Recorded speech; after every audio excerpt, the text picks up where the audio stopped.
I want to ask you about this because we only had like an hour tonight because we late and I already had a long day. So I want to ask you about this. I want to share this story because I love your coverage on this because I've seen a lot of people freaking out about the migrant crisis. And when you look at the two-party duopoly and their sycophants, and I'm talking about on both sides, like CNN, like this is a CNN story. And I read quite a few of these stories talking about the migrant crisis. And they never talk about like what caused the migrant crisis. So this is a story I just read not too long ago. I pulled this one just because this last one I read is that the migrant crisis is so much larger than the census stunt, and this is the stunt where they shipped a ton of migrants to Martha Vineyard that have been all over the news.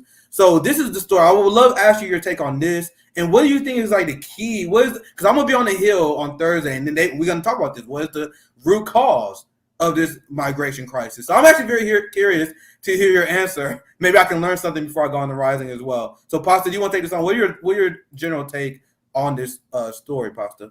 Well, I'm glad you brought this story to the table today because this is something that really got me involved in wanting to do what I'm doing today. You know, I was always in the restaurant business, but I wanted to do more.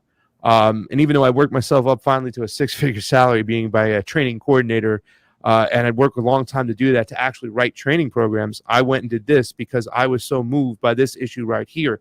I can never understand why a lot of my family members were always like very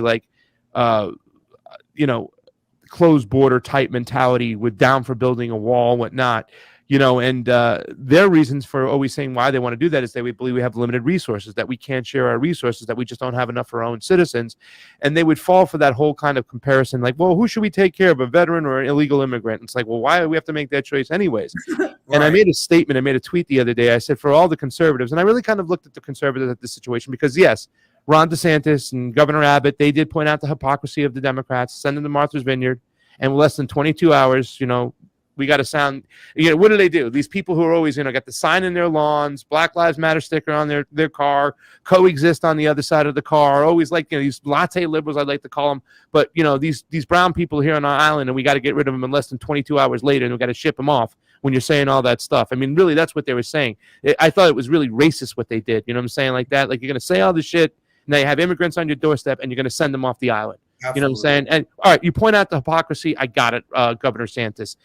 But to use humans, these are human beings, as pawns is also disgusting. And second, the fact is, if you want to use these people as pawns and you want to try to prove a point, then you better damn well talk about the source of migration in the first place. And nobody ever talks about it, whether it be Democrat, Republican, they avoid it. They always talk about the Band-Aid solution at the border. Well, why are people coming? Well, we have 81 bases in the global south down there in Latin America. 81 bases. They ain't there just hang out like the Boy Scouts and hand out cookies on the Maidan and all around and do lovely things or to protect the citizens. They're there to protect the corporations. We go down there because there's many things we want to do. Resource extraction. And this is something I explained to the MAGA people. Like I said, those globalists that you don't like, that you feel these corporate globalists like these Bezos and these Bill Gates people and all the people that have all these corporations over here. Well, they're the same people extracting those resources down there. They're stealing the resources. They go down there, they put up these puppet governments, and they control all the resources. Then they thrust their monetary system on there. They turn the country into chaos. Everybody's killing each other, and therefore people migrate this way. Yes. So if you're not pointing out the reason why they're coming here in the first place, we went down to Honduras. We were down there in 2020 in that last election, right? 2021, I believe it was. And we went down there, and they told us what happened in 2017. The United States interfered in their election. The OAS, which was traditionally a NGO arm of the CIA, right? They're all about regime change. They're there to look and say, oh, these elections were fair or unfair, and they always lean on the side of the West and the imperialists. Well, they even said that election was so unfair. Trump administration, though, backed it there, let Juan Orlando Hernandez stay in power. Country was in chaos. They even told us a lot of our friends went to the United States because you guys stuck your nose in our business. You pretty much picked our president. And this has been going on for so long. That behavior we see in the Ukraine of funding Azov battalion and stuff like that, we've been doing that down here in the global south on our own hemisphere for quite some time. Just look up the Iran-Contra affair where we took cocaine, turned it into cracks, thrust it in the streets of New York and L.A. a la Rick Ross, took that money, bought weapons, sold them to the Contras that fuck the Sandinistas government, where babies, children, women got killed. People had to flee for their friggin' lives. This is our problem. We created down there, and I wish MAGA would look at it. I wish the Democrats would take their head out of look at it and talk about the real issue. You want a wall, MAGA people? I'll give you the biggest, most beautiful wall. Close the bases. Close the bases, and guess what, Nick? We wouldn't need a wall because people wouldn't come. Yes. National sovereignty. They think that people are dying to come to this country. A lot of times these people are coming because we destroyed it. They love their culture. They love their land. And a lot of them feel a lot of content in the fact that they had to move in the first place. Yep. And this is what drives me crazy. And this is why I don't know if you agree. We probably disagree, but I believe in open borders as a concept because this is just how the world is, right? How can we be super strict on borders when we invading other countries? We invade other countries. We meddle in their elections. We ship companies and jobs overseas, but then we say the workers can't follow them? We meddle in other countries and we say, oh, well, you can't immigrate. To me, that doesn't make sense. So if you're going to involve, especially in the case of you, intervening with a country, destabilizing it, like in Venezuela, for example, with them constantly propping up extreme right-wing fascists, and then when the Venezuelan people reject your choice, they punish them by putting sanctions on the people. The same thing you see with Nicaragua. So they're punishing a community, destabilizing their country because they disagree with them politically, and then when they get here, they say, "Oh, we're gonna treat you like shit." My position is, I don't. If you're gonna get involved in other people's country, you don't have the right to shut down your border. You take care of the people. It's upon you to take care of the people that you destroyed.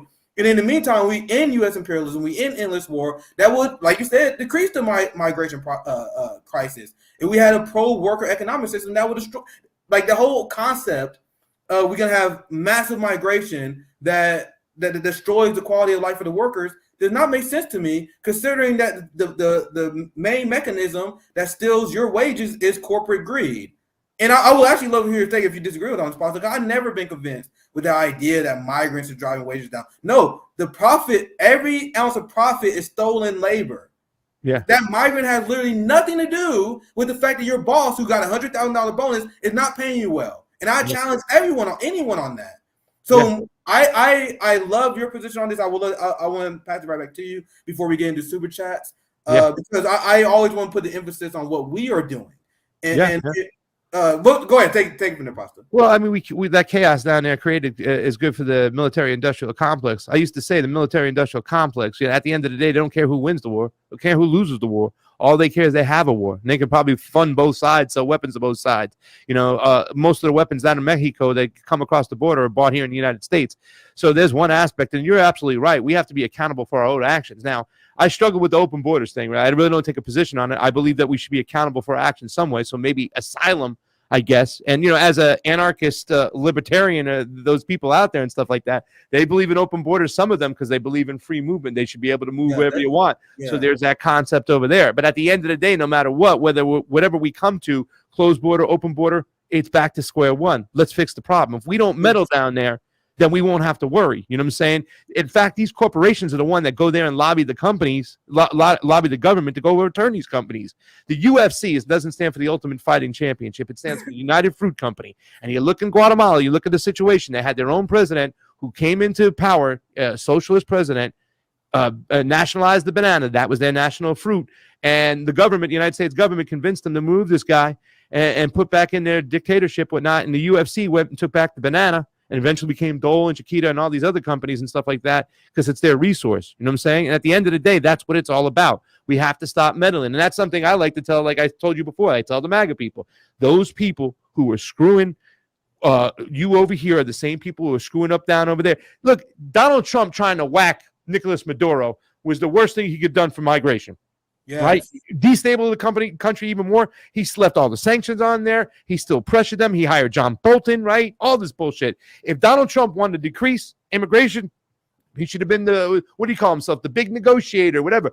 Go down to Venezuela and strike a deal. Lift the sanctions. Find a way to get them some of the refineries back, and we get some oil in exchange. Go do your art of the deal shit down there with freaking Maduro and stuff like that, if you really. And because then you could have turned around, you can say, we just stabilized the country. We came to the deal. We lifted the sanctions. We gave them their money. We got a lot of oil coming from them at a great price. And guess what? Now we're not going to have migration coming this way. He could have said that. And a lot of people could have said that. When we were in Honduras, one of the biggest military bases with U.S. troops is right there in Honduras.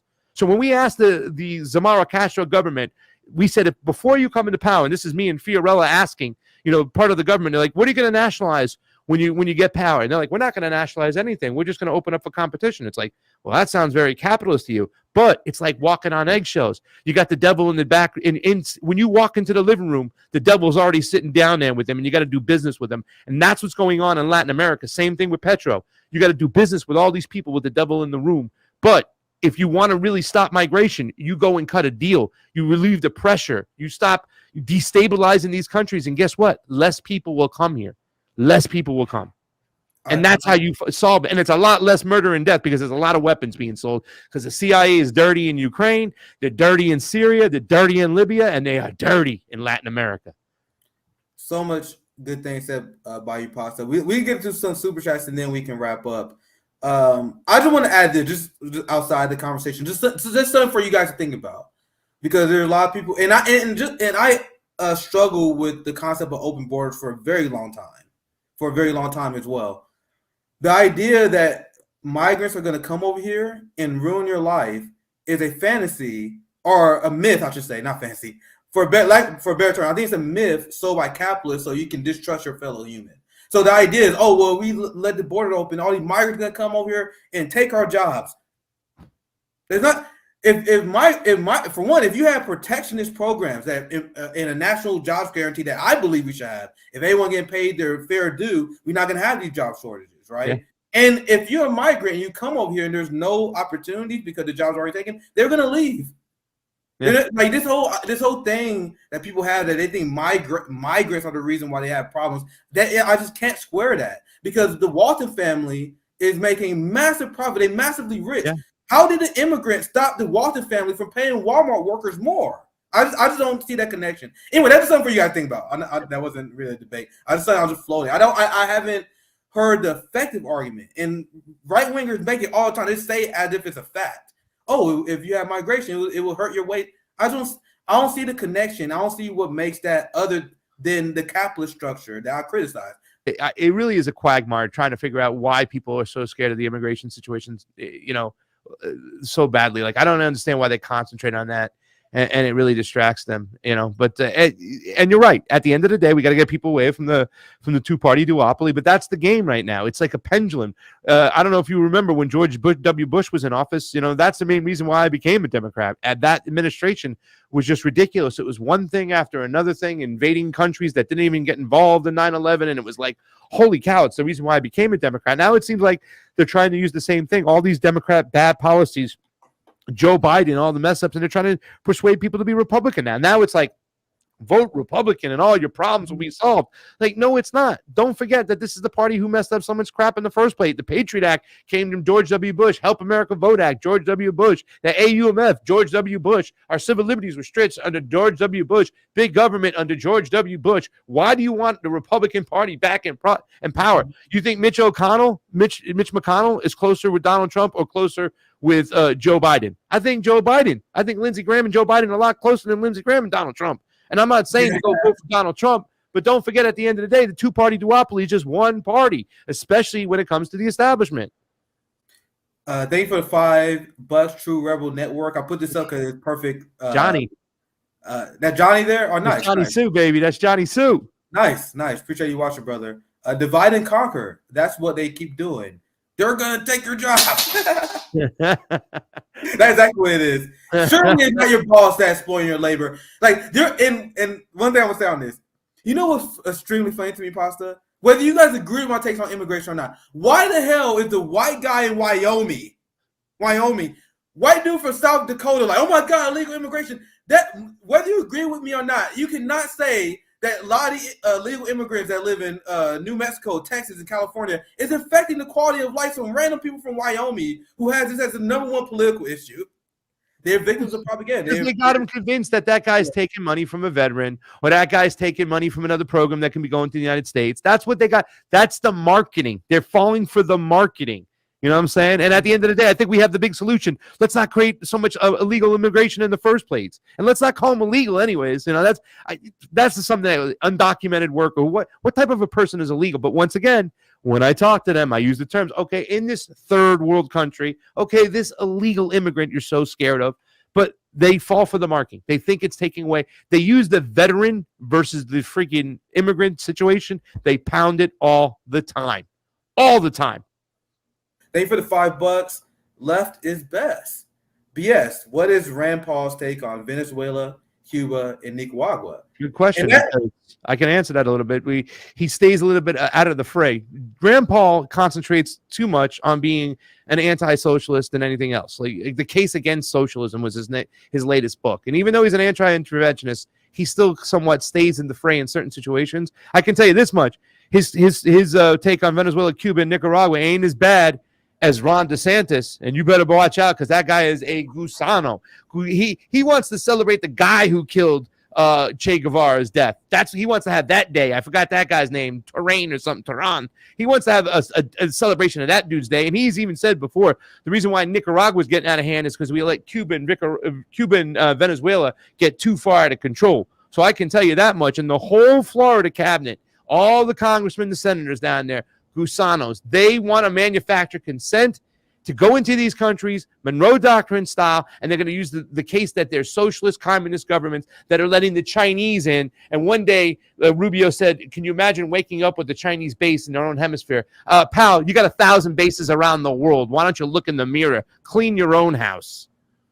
Ron DeSantis is exactly what we was warning, meaning like a more competent Trump is going to come. Like, he's terrifying. This dude is banning dissent and people not calling it out as authoritarianism, banning, and he eliminated free speech essentially because he cracked down on BDS. He had a lot of anti-BDS law. That's a crack down on free speech. Crack down on your right to protest.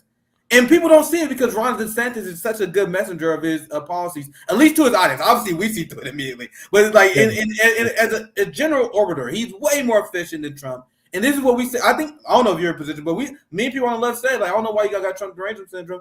It's only gonna lead to a rise of a greater Trump anyway, because that's just the direction of the empire. And Ron DeSantis seems like he's gonna be the next leader of the empire, and he's terrifying, guys. He's terrifying. He won't be the next leader; he'll just be the next face, because globalists. Yeah, fair enough. It's the global right, because I just say he's a better seller because we all know that they all take orders. That is a good point. They all take orders. Ron DeSantis is gonna be the most efficient puppet in the suit, and he's been doing a great job for the imperialists, right? Ruthless criticism. Here he goes. More ideologues. Read theory. Here we go. Read Lenin. It's capitalists, especially bankers, who are pushing empire and the government. Goldman Sachs on how many presidents' cabinets. He's talking about Obama, the letter going to Obama said this is who we got to pick for his cabinet, and then Trump, a lot of the same swamp creatures, and Joe Biden, same swamp creatures, So Goldman Sachs, all these hedge funds, all Wall Street, they control all the finance cabinets anyways. So they're making the policy and writing the policy. Did Steve Bannon come from Goldman Sachs? Because that's am I right on that? Because I used to I mock Trump supporters on that as well. Because once again, Trump accurately called out Hillary Clinton for being a Goldman Sachs whore, but Donald Trump did the same thing, and they're quiet. These are just things I bring up to people who still like Trump. Like, all right, this is why he betrayed you. Not that he supports MAGA communism. And Mnuchin was like Mnuchin. You said it earlier. Steve Mnuchin came right from Wall Street. Yeah. Steve Mnuchin, Steve Bannon. So that's, I think, probably the most scathing critique. Like when you hear that OAN or interview where Jackson says that the MAGA movement hijacked. No, the MAGA movement never existed. At no point when you hire Steve Mnuchin, I mean the guy that you guys claim the MAGA movement stole from, when he hires the swamp, the movement never existed. Right. So anyway, thank you for staying on. Thank you for sticking in there with me, Pasta. Always good to have the conversations. Yeah. Any shout outs? Anything you want to plug? Yeah, I do want to read something actually, because you opened up the show. We're talking about Martin Luther King Jr. But I've been I heard one of my favorite albums by Mos Def, and one of the songs, one of my favorite Malcolm X quotes, and he says, in my opinion, the young generation of whites, blacks, browns, whatever there is. You're living in a time of extremism, a time of revolution, a time where there's got to be a change. People in power have misused it, and now there has to be a change. And I am, for one, willing to work with anybody who will get rid of this misused power. So one of my favorite Malcolm X quotes, I just want to kind of read that today when you were playing Martin Luther King. I love that quote because it really does talk about, that bigger power. I think that Fred Hampton recognized that, there's this big entity out there that's controlling things. They're going overseas, the imperialist. The imperialists are the problem. Those are the people who are running things, and we have to change this people in power, because at the end of the day, the class issue is so important. There's so many people starving in the streets right now. White people, black people, brown people, everybody, you know what I'm saying? And I think it's time for us to unite in true solidarity behind a workers' movement and really overturn the powers that be. Because right at the end of the day, they don't care about us, and we shouldn't care about them. We need to get rid of them. Hey, Nick, one last thing, if I can just plug, we're going to Brazil on Friday. Fee's flying out from Moscow. I'm flying out from Florida. We're heading our way down south to Brazil. They have a historic election, guys. Lula da Silva, who was jailed by the help of the State Department and locked up, couldn't run in the last election, obviously couldn't run, and Bolsonaro took power. Now, Bolsonaro is getting a lot of support from MAGA folk out here because of his protocols on the vaccine and whatnot, and also that he joined BRICS and struck a deal for some diesel with Putin coming out of the BRICS convention last time. So he's getting some support out there. However, there's a lot of poverty going. A lot of people want Lula back in power. So we're going down there. And if anybody can help, they can go to givesendgo.com /the combo couch Brazil with a Z, not an S. I spelled it the gringo way. Next time I got yelled at for that. I better change it next time. If you go to givesendgo.com /the combo couch Brazil, help us out. $5, $10, $2. It's an expensive trip, and we can really use your help on this one. Well said. And once again, I'm super jealous that you guys can do stuff like that's. You can come with us. That's real. That's really important. Venezuela, Cuba next year. Come with us, Nick. We always meet the communist parties out there. We meet the regular folk who don't like the Communist Party out there. We meet everybody. We talk to everybody there. It's amazing. And if you want to come on this next year, when the delegations come up, I'll throw RBN's name out there. We should go down there, a whole crew, and have a good time, man. Really, I mean, it's awesome to get in the streets with the people. That's why I believe in national sovereignty more than everything. I believe in national sovereignty in the United States. I believe in national sovereignty down there. People have a right to choose their own leaders. Let's go, baby. Let's go hit Venezuela up. Let's do it. Yeah, don't laugh at me, but I never left the country. Never left the country. And I had dreams of grandeur. I talked to CJ Rome about this. I actually said it on the channel before. Like, I only been a citizen journalist for about a year and a half. Like, I definitely see myself as we continue to evolve. I want to do a lot of what you guys do as well. Travel overseas. Yeah. Like Ben Norton does, traveling overseas as well. That's the future of my citizen journalist career. And I'm not quite there yet in terms of resources and funds. But you start with the passport. Nick, I'm 49 years old. I'm gonna be 50. I got my first passport at 47. I ain't gone nowhere. And just like you, I was just like 1.5, 2 years. I'm like, I gotta get out. I gotta go see this. I can't be an anti-imperialist if I'm staying here right now. I gotta get out. I went library, got it done. Do what you got to do. Get that passport and then go. There's delegations. You can go see the work. You can go see the people, and they'll keep on inviting you, bringing back. I get invitations to go to Nicaragua all the time now. You know what I'm saying? I got to shake Daniel Ortega's hand. You know what I'm saying? Like, come on. When I went to Honduras, we went with the Libre Party. We sat down in the office. Manuel Zelaya comes walking in the door to do a little private interview with 20 of us there. I mean, you just got to do it. And it just starts. Just go get that passport, Nick, and the rest of it will come into play. 47 first passport. 47. So that's the future of my reporting on RBN. Like I said, we still, like a lot of people know, we still very young. Like, we literally turned 1 year in April this year. So that's stuff you're gonna see in the future if I can ever get that done. So thank you guys for watching on Pop You Out Here Pasta. Thank you for joining us. Make sure you guys subscribe. Make sure you guys check out my show on Revolutionary Discourse. We got a lot of great content coming you guys' way. So thank you guys for tuning in. Have a great night. Have a good one, guys.